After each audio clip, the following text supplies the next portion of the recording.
Hi అండి, నమస్తే. నేను కమల్ని 70 రోజుల వరకు కూడా 2 షెడ్యూల్ ఇవ్వడం జరిగింది. సో ఈ 2 షెడ్యూల్లో ప్లస్ ఆఫ్ ఎనీవియా ఉంది, డిఫరెంట్ కాంబినేషన్లో మూమెంట్ ఓవర్డి జంప్ ఉంది.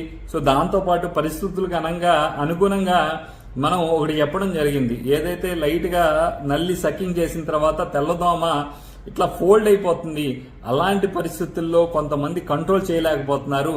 అలాంటి పరిస్థితుల్లో నేను చెప్పిన గలం స్ప్రే చేసిన తర్వాత, అంటే ఆల్రెడీ ఎంతో కొంత వచ్చిన తర్వాత ఈ గలం అనేది కంప్లీట్గా తిప్పడం కానీ లేదంటే కనుక అక్కడికి స్టాప్ చేయడం కానీ జరగడం వల్ల చాలా మంది రైతులు ఫీడ్బ్యాక్ ఇస్తూ ఉంటే నిజంగా మనం కష్టపడిన దాంట్లో, అంటే నేను ఏదైతే R&D చేసి దాని రిజల్ట్ని నా కళ్ళల్లో నుంచి నేను వీడియోలోకి మీకు అందించినప్పుడు మీరు అదే స్థాయిలో గుండెల్లో పెట్టుకుని అది స్ప్రే చేసి దాని రిజల్ట్ని నాకు మళ్ళీ నా చెవులోకి వినిపించినప్పుడు ఆ హ్యాపీనెస్ మర్చిపోలేంది. సో ప్రతి ఒక్కరికి గలం అనేది తెల్లదోమ, పచ్చదోమ, ఎర్రనల్లి ఎక్కువగా ఉన్నప్పుడు ఖచ్చితంగా కూడా బెటర్ రిజల్ట్ అయితే ఎక్కువ రోజులు చూపిస్తుంది. వాటి ఫీడ్బ్యాక్ కూడా మీకు వినిపిస్తాను, వినండి ఒకసారి. ఓకే ఓకే తీసుకున్నారు అక్కడ. ఓకే ఓకే ఏంది రిజల్ట్ అంటే ఏం సూపర్ అంటే ముడతలేదు, ముడత పోయింది బాగా, దోమ ఇవన్నీ ఓకే ఎర్రనల్లి కానీ పక్క చేతులు ఏమో కొద్దిగా ఇదిగా ఉన్నాయి. ఓకే గలం కొట్టి ఎన్ని రోజులు అవుతుంది? గలం కొట్టి వారం రోజులు, 5 రోజులు. 5 రోజులు.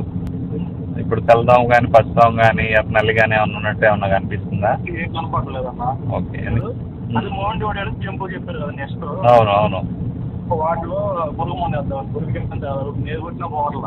అవును రేడా నేను చూసా వీడియో అది. ఓకే ఓకే రేడా కొడదాం. ఏ ఊరండి మీ దగ్గరికి? మాది అత్తంగా దగ్గర రావాలనిపురం అని కొమ్మలు పడ్డాడు. ఓకే ఓకే నమస్తే అన్న, బాగున్నారా? అదే గలం కొట్టిన తర్వాత అని పెట్టారు. ఓకే సండే ఓకే ఓకే తేడా కనిపిస్తుందా? ఏమి తేడా అంటే ఈ నల్లి కానీ దోమ కానీ అవి పోగా తర్వాత ముడతకి క్లియర్గా ఉంది. ఓకే దాంట్లో దనకాలు కొయ్యకి వచ్చాయి. ఓకే దాంట్లోనే అదే నన్ను అడిగారుగా కొనిక కలుపుకోవచ్చా? పెట్టలేదు మీరు రిప్లై చేయలేదు. అంటే నేను ఇక చూడలేదులేండి.